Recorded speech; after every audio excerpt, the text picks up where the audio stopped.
I'd like to go over a couple of things I found on my 1994 Camry.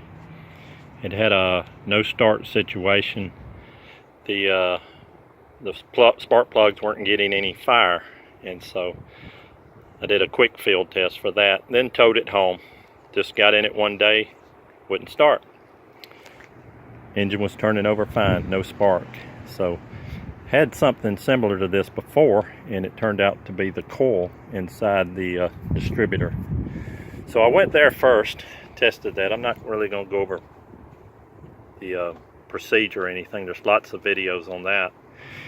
But what I will show you what I found. It was not the coil. I pulled the distributor, put a new coil in there, and same situation. And further research, I found a fuse blown. Right in this box, this fuse box here is fuses, and this is one going to the distributor. This 30 amp right here. I pulled it out and it was blowed. I says, oh great, I found it. Put a new fuse in and checked it with a meter right there going into the distributor. Had voltage there, but as soon as you turn the ignition on with it plugged up, it would blow the fuse again.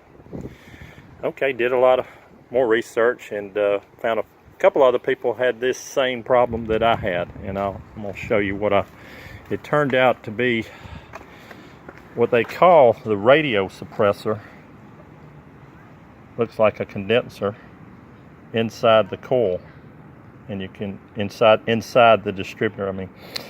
And you can see how it was oozing, bubbling it out. And I noticed that also when I was placing the coil, but you know, didn't replace it. But so I pulled it out this time, and you can check. Listen to that beat. It's got a dead short. Dead short. So instead, I went to the auto parts store, and this is from O'Reilly's. This is the part number of it.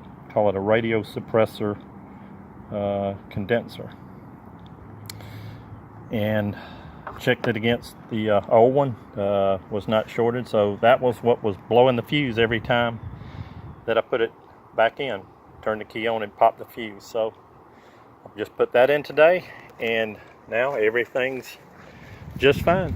Started up, runs fine, and wanted to give back a little bit because I've sure picked up a lot of stuff off of YouTube. Lots of procedures on removing your distributor. It's not hard. I'm not no expert mechanic by no means. Just put your marks on your distributor. I numbered my plug wires and pull it out. Just look at the rotor. Take some pictures with your phone and just go back just like you come out, and I think it will be fine. I hope this is a lot of help.